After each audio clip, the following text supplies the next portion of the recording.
Hold on to your hat, the ride has only just begun. This could be an epic game.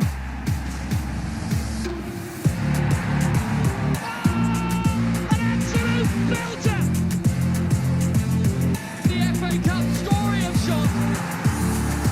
Oh, what a moment! France are world champions. We could have one heck of a title race. Hello, good afternoon and welcome to another stay-at-home football focus. Slightly different surroundings to our usual studio, but we hope a little bit of light relief from your new daily routine. We are here for the next sort of half an hour or so.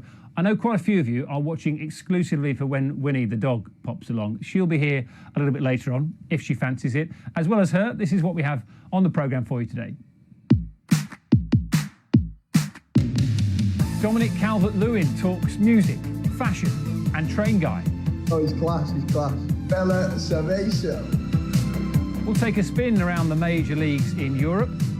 At the moment, there's still a lot of back and forth between the Italian Football Federation and the government. And we have our new regulars, classic matches and your goals at home. All that to come, but we're going to start on Focus this lunchtime with Project Restart. You might have heard a bit about that this week. It's the Premier League's plan to resume, and the date of the 8th of June has been floated. Some clubs have been back in training this week. Arsenal, Tottenham, West Ham and Brighton sort of training individually back at their training grounds. Could that be a first step? Well, delighted to say that Alex Scott is with us, and also Brighton striker Glenn Murray. And Glenn, you win the award for the least effort put into your Football Focus backdrop for one of these interviews. Well done. That is true. I'm sorry about that, guys. That's quite right. It's lovely to have you on. I'm sure you saw yesterday Sergio Aguero of Manchester City saying that some players are scared about football returning. How do you feel about it? I wouldn't say scared the word, but I want to keep the integrity of the competition and try and finish the games as soon as possible. But I think the decision to restart needs to be a very sensible decision, and to keep not only the players but everyone involved in that as safe as possible. And do you think there are some players that are scared to actually voice their opinion, and you're kind of that person at the moment because you are outspoken about it and in a good way? Listen, I haven't really heard of any of the guys about it. I'm just giving my point of view. It seems a little bit early. I mean, there's talk about us wearing masks and things, and I think if we're wearing masks to train, then it's probably not safe to do so. Glenn, I know you've been back at training this week, so what has that been like with the players? Yeah, I have. We say that the training ground is open. I think that is a little bit of a stretch of the term, because it's far from open. The doors are firmly locked. We turn up ready to go in our kit. We park 3 spaces away from one another. There's only 3 players allowed at the training ground at one time, and we all have a pitch each to do our running on. No balls, no coaches, just a safe space to do our exercise. How does that feel? Has it felt like the first day of pre-season, or that feeling of coming back from injury and having that open space and actually having timed runs to do again? You know what? It's awful.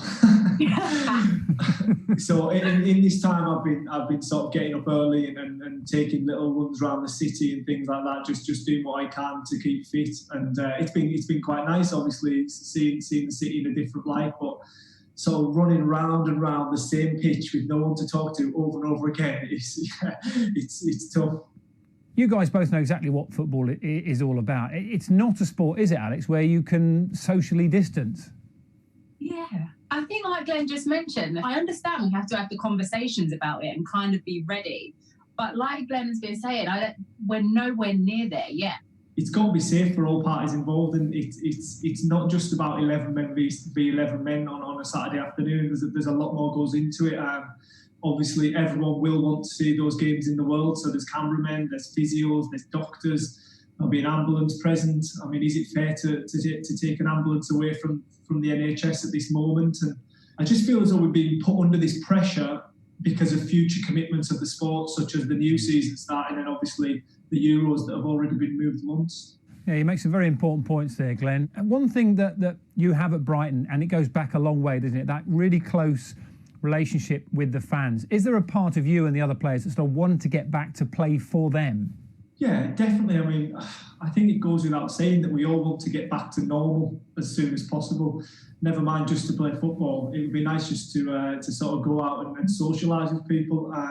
But yeah, I mean, when that time comes and when the fans are allowed back in the stadiums, I think it'll be a marvellous occasion, and I think it'll be a carnival atmosphere, and I look forward to that point.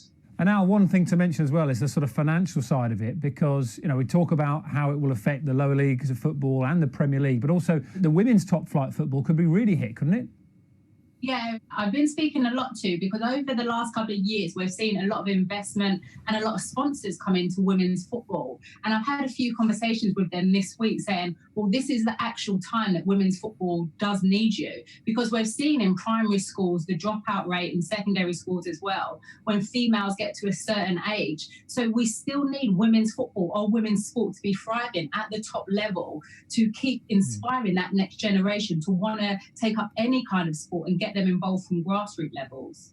And I know, Al, you've been learning Spanish during the lockdown. Glenn, is it right you've been teaching your kids Latin? Is that right?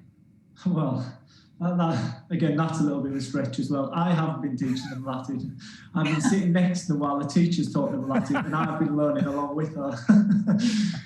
Have you picked anything up?